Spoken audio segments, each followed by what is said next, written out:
Hello दोस्तों, welcome to Pinnacle IAS classes. मैं सुरेश प्रसाद।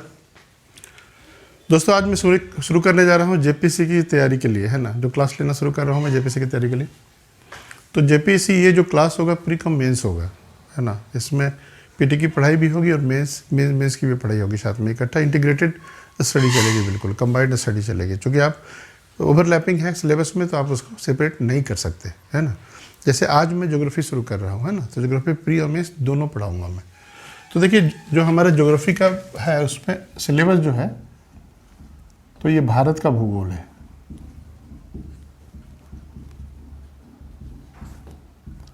भारत का भूगोल, भारत के भूगोल में ये 4 पार्ट है।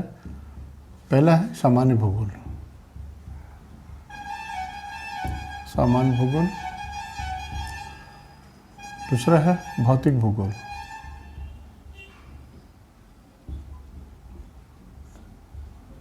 भौतिक भूगोल। तीसरा है आर्थिक भूगोल।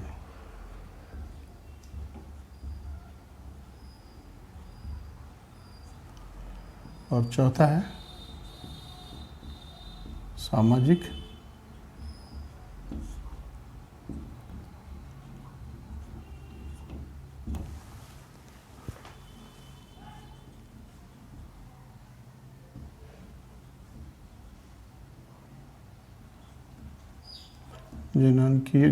की भूगोल बोलते हैं, इसको डेमोग्राफिक भूगोल कहते हैं।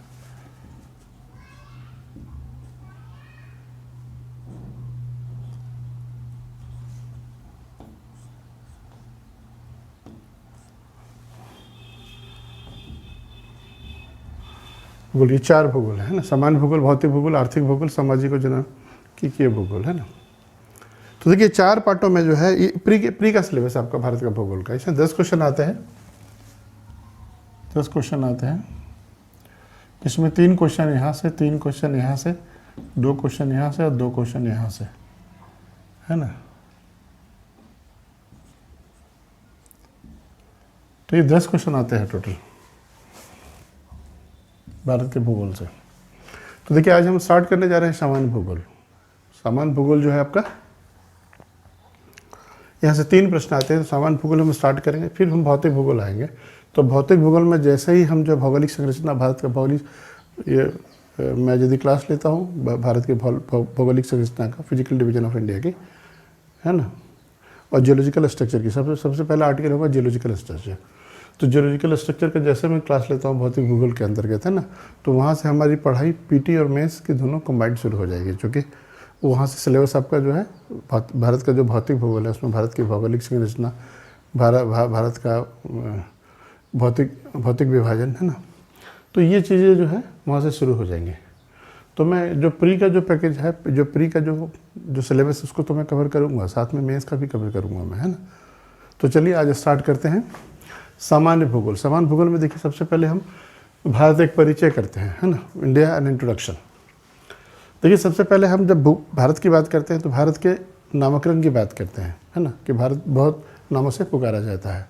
तो इसमें देखिए कौन कौन से जो नाम है ना, इसे पुकारा गया है। तो वायु पुराण में जो है भारतवर्ष का उल्लेख है कि भारतवर्ष नाम भारत का। तो ये भारत जो है भरत के नाम पर, भरत कौन थे? राजा दुष्यंत के पुत्र थे, है ना। और भारतवर्ष उस क्षेत्र को कहा गया, विजेता क्षेत्र को, जो जिस क्षेत्र है जिसको जीता गया है उस क्षेत्र को भारतवर्ष कहा गया है ना। तो ये भारतवर्ष भरत के नाम पर हुआ। भरत कौन थे? राजा दुष्यंत के पुत्र के नाम पर हुआ था, उनके पुत्र थे वो, है ना। देखिए हिंदुस्तान है, तो देखिए हिंदुस्तान में सबसे पहले कौन आए? पर्शियन आए, जो आधुनिक ईरान है वहाँ से लोग आए।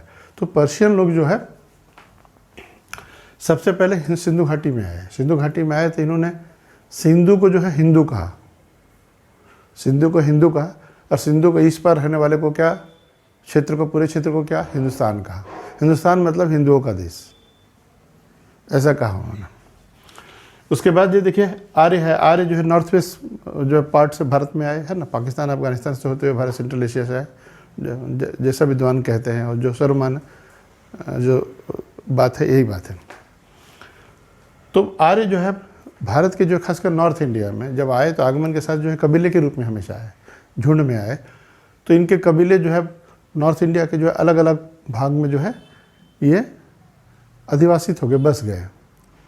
तो ये जहाँ जहाँ बसे उस पूरे क्षेत्र को जो है आर्यावर्त कहा गया। तो जब आर्यावर्त की बात होती है तो ये मत समझिए कि पूरे दक्षिण क्षेत्र को भी समाहित करते हैं उसमें, ऐसा नहीं, सिर्फ उत्तर भारत की बात होती है जब आर्यावर्त का एक नाम है भारत का आर्यावर्त, है ना। आर्यों का आगमन के बाद इसका नाम पड़ा आर्यावर्त। उसके बाद है जैन और बौद्ध ग्रंथ, जैन और बौद्ध ग्रंथ है ना, हाँ जी। उसमें भारत के तो जम्बूद्वीप नाम दिया गया है, जम्बूद्वीप शब्द का प्रयोग किया गया है। जम्बू का मतलब यहाँ जामुन से है, क्योंकि मैंने जो पाली साहित्य पढ़ा है उसमें पता चला है कि गोरखपुर के ऊपर जो थोड़ा है ना जम्बूद्वीप था, प्रसिद्ध जामुन का पेड़ था, वो काफ़ी हाई क्वालिटी का था, है ना। तो इसी के नाम पर जो है जम्बूद्वीप भारत का पड़ा। ये जैन और बौद्ध ग्रंथ कहते हैं। उसके बाद देखिए इंडिया का नामकरण कैसे हुआ। तो सबसे पहले ग्रीक आए इंडिया में, तो इन्होंने जो है जो सिंधु नदी है उसको इंडोस कहा, है ना, इंडोस कहा। इंडिया को सबसे पहले इंडोस कहा इन्होंने, और उसके बाद जो है फ्रांसीसी आए तो उन्होंने जो है इंडोस को इंडिया कर दिया, और जब अंग्रेज आए तो अंग्रेज ने इंडिया को इंडिया कर दिया। तो ऐसे नामकरण कर दिया, है ना। भारत का संविधान हम देखें तो भारत के संविधान 1 में जो है कहा गया भारत तथा इंडिया राज्यों का संघ होगा, यूनियन ऑफ स्टेट्स। तो आप देखिए India that is Bharat shall be union of states. तो यूनियन देखिए यहाँ पे 2 नाम लिए गए हैं हमारे संविधान मेकर्स ने, एक इंडिया नाम लिया गया है और एक जो है भारत नाम लिया गया है। क्योंकि देखिए हमारा कंट्री जो सेकुलर रहा शुरू से, ना, सेकुलर का मतलब ये होता है कि हमारा कोई राष्ट्र धर्म नहीं है, भारत का अपना कोई राष्ट्र धर्म नहीं है, और भारत जो है ये भारत जो कंट्री एज ए होल जो है सभी धर्मों को समान दृष्टि से देखता है और उनके उत्थान के लिए भी काम करता रहेगा। लेकिन अभी रिसेंटली आपने देखा होगा कि भारत के प्रधानमंत्री जो है मिस्टर मोदी, है ना, वो जाके अयोध्या में जाके पूजन करते हैं, भूमि पूजन करते हैं, जो कि सरासर गलत था, संविधान का उल्लंघन था। तो हमारा जो सेकुलरिज्म जो संविधान में जो रखी गई बात सेकुलरिज्म की, उसका सरासर उल्लंघन किया उन्होंने, कि राष्ट्र प्रभु के नाते किसी धर्म विशेष के आयोजन में नहीं जाना चाहिए उनको। इस तरह से वो ऐसे बिहेव करते जैसे कि हम वो हिंदू धर्म को प्रमोट कर रहे थे। तो सिर्फ इस तरह से करना जो संविधान का उल्लंघन माना जाता है। खैर उन्होंने किया, उनकी मर्जी, है ना। तो ये है भारत के नामकरण से, है ना। अब हम देखते हैं इसका जो है इसकी भौगोलिक स्थिति क्या है ना, इसका विस्तार है ना, इसको सब कॉन्टिनेंट भी कहा जाता है, इसका अक्षांशीय और देशांतरीय विस्तार भी देखेंगे, है ना। बहुत सारी है, थल सीमा, जल सीमा, और उसके बाद जो है जल सीमा की बात करेंगे, फिर उसके बाद इंटरनेशनल बॉर्डर्स की बात करेंगे, फिर पॉपुलेशन की बात करेंगे, स्टेट्स की बात करेंगे साइज पॉपुलेशन के अनुसार। तो बहुत सारी चीज़ें हैं सामान्य भूगोल में, तो हम लोग एक एक करके देखते जाएंगे। तो आइए देखते हैं, है ना, भौगोलिक स्थितियों का विस्तार और अक्षांशीय देशांतरीय विस्तार, है ना। आपका जो है ये देखिए भारत जो है शुड बी नोटेड, बहुत इंपॉर्टेंट है ये, कि ये दक्षिण एशिया के मध्य में स्थित है। दक्षिण एशिया का तो देश है, लेकिन दक्षिण एशिया के मध्य में स्थित है। ये प्रश्न आया भी है और आ सकता है फिर भी, है ना, कि दक्षिण एशिया के मध्य में स्थित है। डॉक्टर कैसी हैं, ये कहते हैं भारत को इंडियन सब कॉन्टिनेंट, भारतीय उप महाद्वीप कहा जाता है ना। क्या कारण है कि अक्षांशीय और देशांतरीय जो फैलाव है उसके कारण और सांस्कृतिक विस्तार के कारण।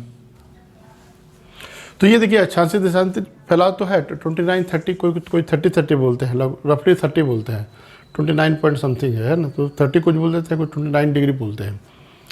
तो ये साउथ से नॉर्थ या आप वेस्ट से ईस्ट जाए, है ना, तो इतना फ़र्क पड़ जाता है। तो एक तो इसका विस्तार है, विस्तार के साथ साथ जो है इसका सांस्कृतिक विस्तार भी हुआ है। और सांस्कृतिक विस्तार क्यों हो पाया, क्योंकि हिमालय के जो उपस्थिति है यहाँ पर, है ना, हिमालय की उपस्थिति के कारण जो है ये कोल्ड रीजन नहीं बन पाया, है ना, कोल्ड रीजन नहीं बन पाया। और यहाँ पर एक ट्रॉपिकल क्लाइमेट जो है ओवरऑल जो है ना, उत्पन्न हो गया है यहाँ पर। इसलिए एक तरह का कल्चर जो है उत्पन्न हो पाया। तो इसमें जलवायु की बहुत बड़ी भूमिका है। तो इंडिया जब सब कॉन्टिनेंट की बात करते हैं ना, तो आपको 2 कारणों से उन्होंने कहा कि इसका जो लैटिट्यूडल लॉन्गिट्यूडल जो डिस्टेंस है वो काफ़ी है, फैला उसका एक्सटेंशन जो है काफ़ी है, और कल्चरल एक्सटेंशन भी बहुत ज़्यादा है।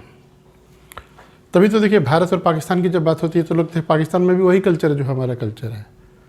यदि इधर वाले आप पंजाब की बात करें, इधर वाले पंजाब की बात करें, तो लगभग भाषा, खान पान सब वैसे ही है लगभग। हाँ, धर्म अलग है।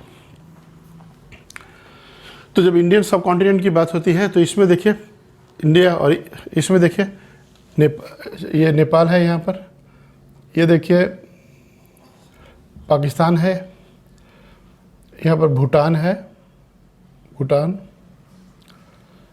यहाँ बांग्लादेश है ना। तो ये सारे कंट्री जो है इंडियन सब कॉन्टिनेंट के साथ जुड़े हुए हैं। जब इंडियन सब कॉन्टिनेंट की बात करते हैं और सिलेबस में कहीं दिया हुआ इंडियन सब कॉन्टिनेंट, मतलब इसके साथ इसका ये और ये अध्ययन आपको करना बहुत ज़रूरी है ना। तो ये हो गया आपका इंडियन सब कॉन्टिनेंट के बारे में। अब आकृति की बात करें तो चतुष्कोणीय है, 4 कोनों वाला है, इसकी आकृति वाला देश है। देखिए चतुष्कोणीय, एक ये है, एक ये है, एक ये है और एक ये कोण है। तो ये देखिए है ना, ये 4 कोनों वाला जो है ये आकृति वाला देश है।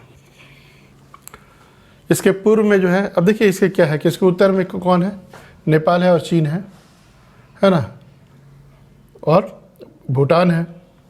पूर्व में कौन है, म्यांमार है। पश्चिम नॉर्थ वेस्ट में क्या है, पाकिस्तान है। तो म्यांमार को इंडो चीन पेनिसुला भी बोलते हैं।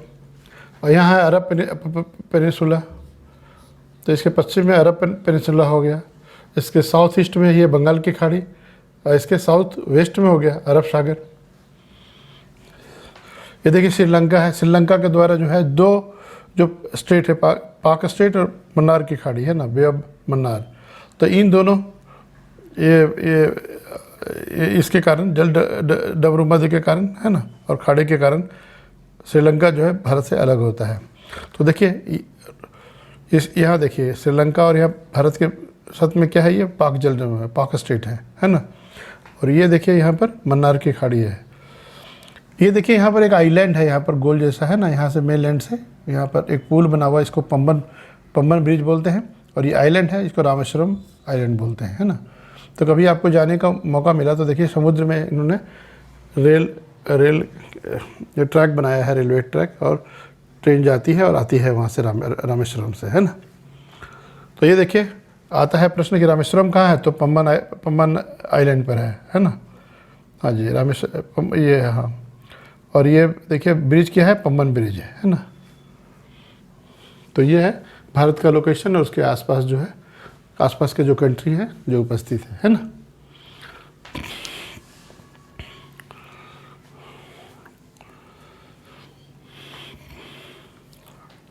अब देखते हैं हम अक्षांशीय और देशांतरीय विस्तार के लैटिट्यूडनल लॉन्गिट्यूडनल इसका एक्सटेंशन क्या है ना। तो आप देखिए यदि अक्षांशीय विस्तार की बात करेंगे तो 8 डिग्री 4 मिनट नॉर्थ से लेकर 37 डिग्री 6 डिग्री नॉर्थ है ना। तो 8 डिग्री यहाँ कन्याकुमारी है, यहाँ पर कन्याकुमारी है ना, कन्याकुमारी।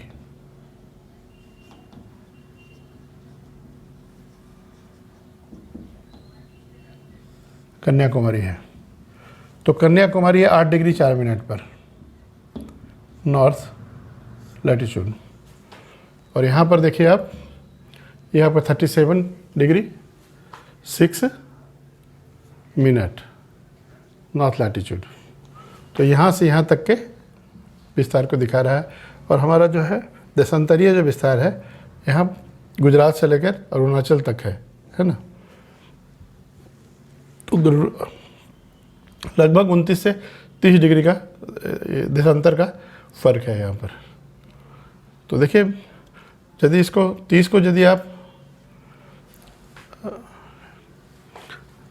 4 से गुना कर देते हैं, है ना, यदि 4 से मल्टीप्लाई करते हैं आप, है ना, तो अब देखिए कितना घंटा निकल जाता है, 2 घंटे। तो गुजरात से और इसके बीच का जो समय अंतराल होगा कितना होगा, 2 घंटे का समय अंतराल होगा। अभी बताऊंगा आपको जब मैं इंडियन स्टैंडर्ड टाइम और वो टाइम निकालने का बताऊंगा, तो अभी बताऊंगा कैसे निकाला जाता है ना।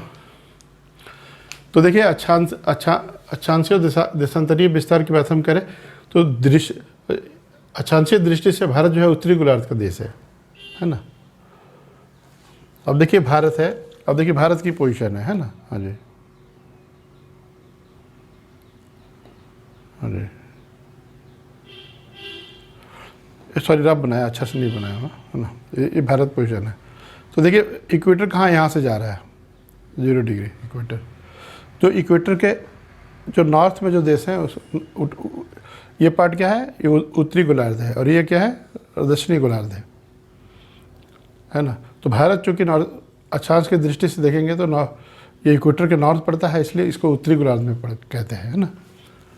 जबकि देशांतरीय विस्तार की बात करते हैं तो देशांतरीय दृष्टि से जो है ये पूर्वी गोलार्ध में स्थित है। पूर्वी गोलार्ध में क्यों है, देखिए अब ग्लोब की बात करें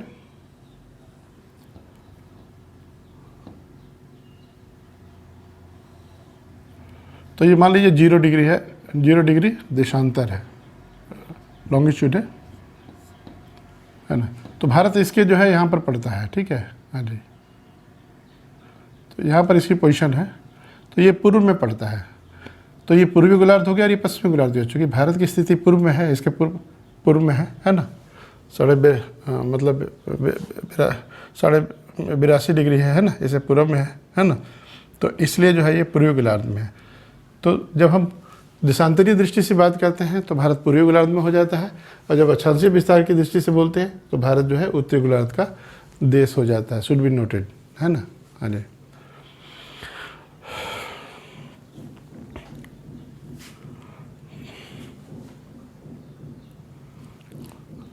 अब देखिए जब हम अक्षांशीय विस्तार की बात करते हैं ना, हाँ जी, और देशांतरीय विस्तार की बात करते हैं तो देखिए हमारा जो अक्षांशीय विस्तार इतना है ना। ये देखिए ये सेंटर है, गेंद, इसको गेंद की तरह समझिए, और ये केंद्र है और ये केंद्र से ऐसे यूं चारों तरफ घूमता है। तो यहाँ से लेके ध्रुव तक की जो दूरी है ना, ये जो है 1/3 लगभग इतना 1/3 डिस्टेंस अक्षांशीय विस्तार हो जाता है हमारे देश का, है ना। और यदि देशांतरीय विस्तार की हम देखें तो ये जो आपका जो इक्वेटर है इसका टोटल जो लेंथ है उसका 1/12 पार्ट पड़ जाता है अक्षांशीय देशांतरीय विस्तार, है ना।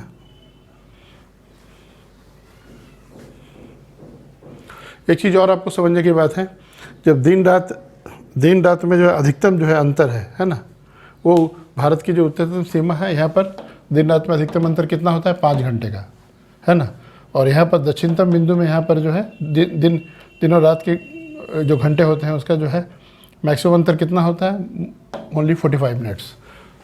तो दिन रात का जो अंतर होता है 45 मिनट्स का इंडिया के साउथ पर है, और यदि नॉर्थ पे चले जाते हैं तो 5 घंटे का दिन रात में अंतर हो जाता है। शुड बी नोटेड, क्योंकि जो विषुवत रेखा के जितना नज़दीक है वहाँ पर अंतर उतना ही कम होगा, और जो जितना दूर है अंतर बढ़ जाएगा, और ऐसे ध्रुव पर जाएंगे तो मैक्सिमम हो जाएगा, है ना।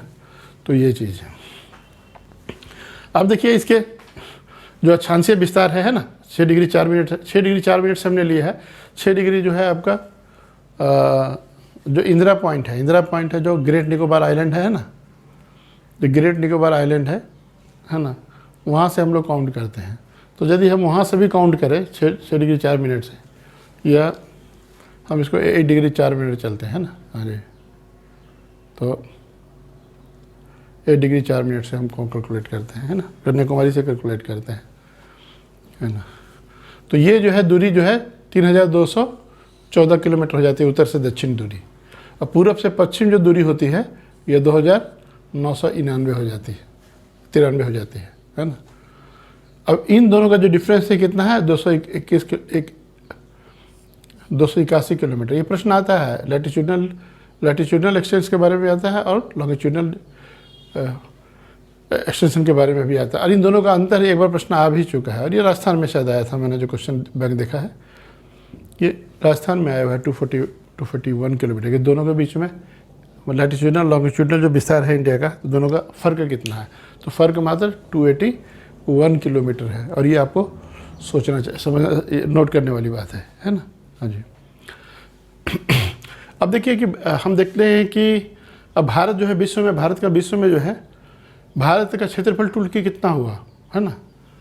32,87,263 स्क्वायर किलोमीटर है ना।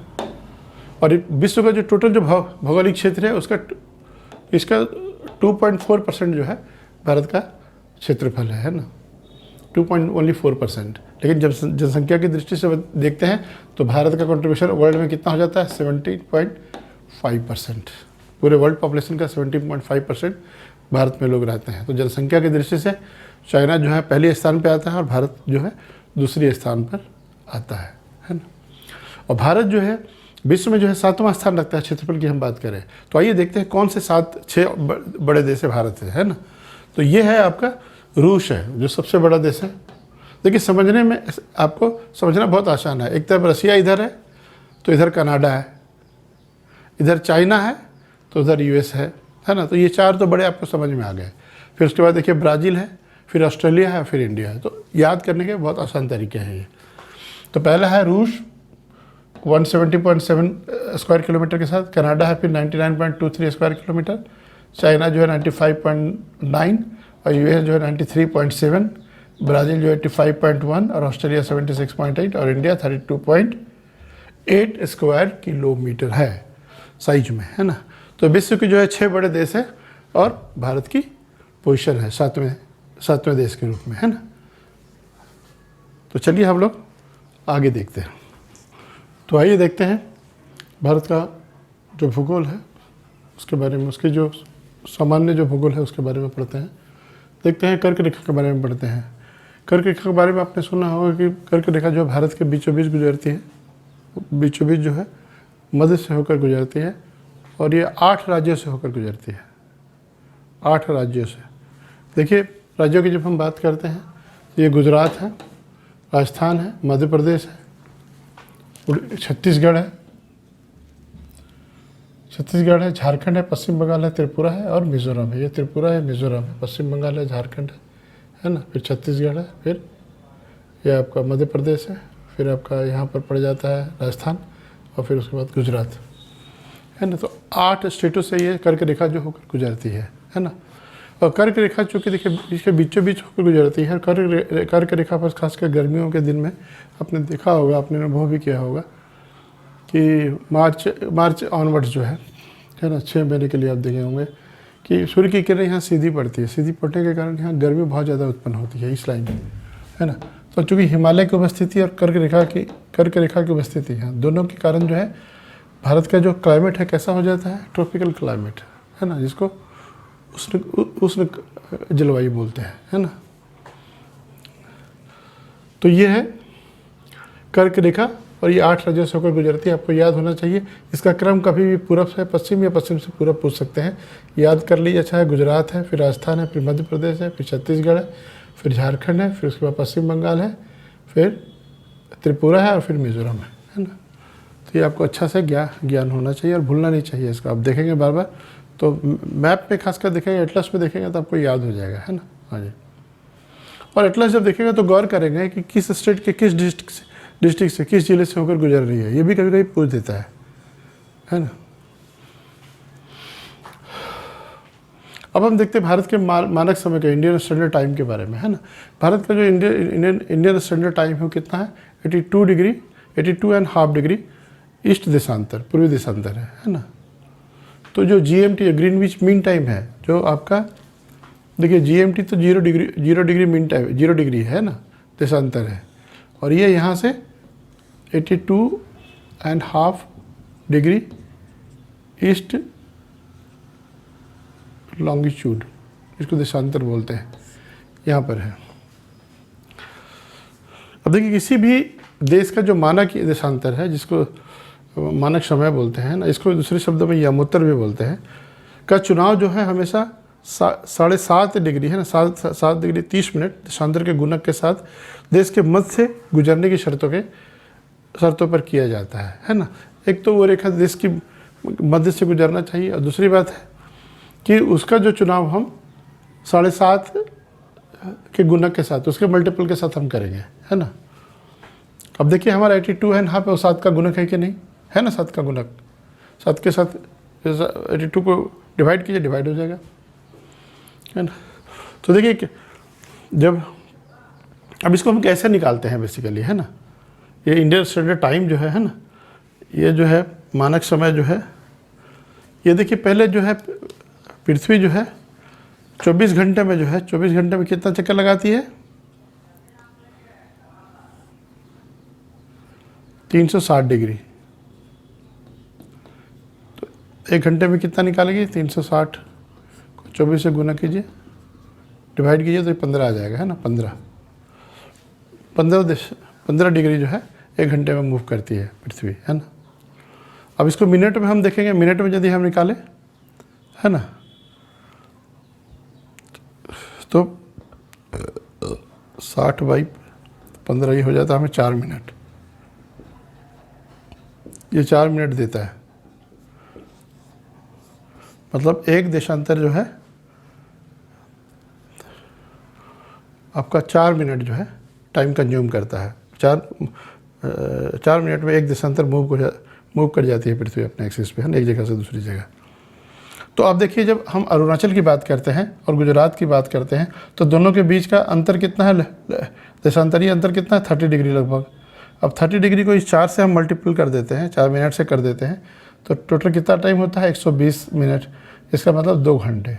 दोनों के बीच में जो स्थानीय समय का अंतर कितना है, 2 घंटे का है ना। तो आप ऐसे निकाल सकते हैं। तो देखिए IST की जब बात हो जाती है, अभी IST की बात हो जा रही थी कि इसको जो है ये 82 की जगह पर नहीं, कुछ 90 डिग्री के आसपास जो है यहाँ पर कुछ बिहार के पास जो गुजरती है, ये कर देना चाहिए।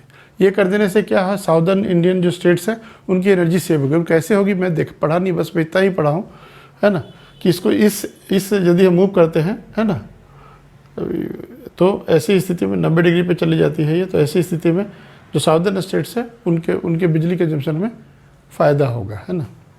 यदि प्रश्न आता है तो इतना आप समझिएगा कि यदि 90 है तो साउदर्न स्टेट्स को इसका बेनिफिट मिलने जा रहा है, मैंने पढ़ा हुआ है एक रिसर्च वर्क में। अब देखिए जो IST है, ये प्रश्न आता है ना, ये IST जो है इलाहाबाद के नैनी से होकर गुजरती है ना, और इसको 5 राज्यों से होकर ये गुजरती है। कौन कौन से राज्य, बहुत इंपॉर्टेंट है। पहले तो यूपी हो गया, फिर मध्य प्रदेश हो गया, फिर छत्तीसगढ़ हो गया, फिर उड़ीसा हो गया, फिर आंध्र प्रदेश हो गया।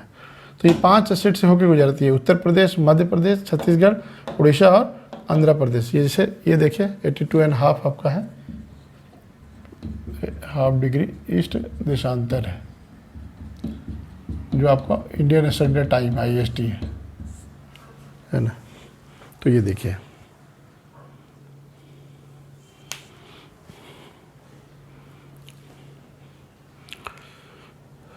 तो ये देखिए हम देखते हैं अब, है ना, कि भारत के छोरों के एक्सट्रीम पॉइंट्स की बात करते हैं कि जो नॉर्दर्न मोस्ट एक्सट्रीम पॉइंट है, साउदर्न मोस्ट एक्सट्रीम पॉइंट है, उत्तरी छोर, दक्षिणी छोर, है ना, मुख्य भूमि का दक्षिणी छोर, पूर्वी छोर, पश्चिमी छोर, है ना, और भारत की मुख्य भूमि का भौगोलिक केंद्र। तो हम देखते हैं, देखिए उत्तरी छोर हमारा कहाँ है, इंदिरा कॉल, ये काराकोरम में यहाँ पर है ना, यहाँ पर है एक्सट्रीम पॉइंट है, ये इस तरह से थोड़ा दबा हुआ है ना, ये यहाँ पर है ना, और यहाँ पर आपका जो है कन्याकुमारी है,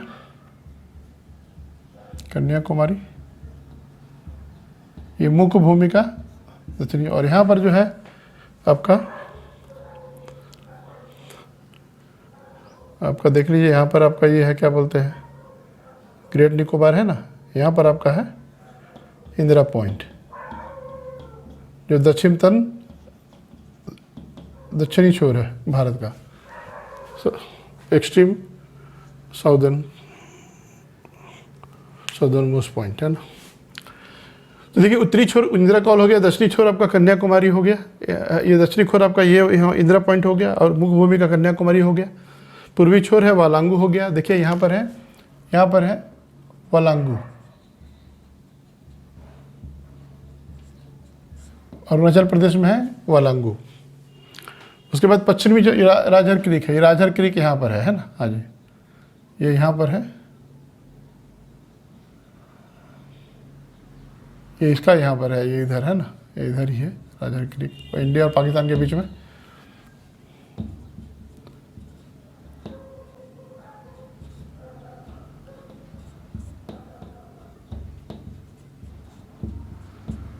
ये है, विवादित है ये, है ना। तो ये देखिए इंदिरा पॉइंट है, साउदर्न मोस्ट पॉइंट। आपको पता है कि 2004 में जो भूकंप आया था उसमें सुनामी भी आया था। सुनामी के कारण इसका बहुत बड़ा भाग जो है इंदिरा पॉइंट का बहुत बड़ा भाग जो है वो नष्ट हो गया है ना। हाँ, समुद्र में डूब गया। तो अभी जो बचा कुचा भाग है वही है। इसको पहले पिग्मेलियन पॉइंट कहते हैं। पिग्मेलियन क्या है पता है आपको?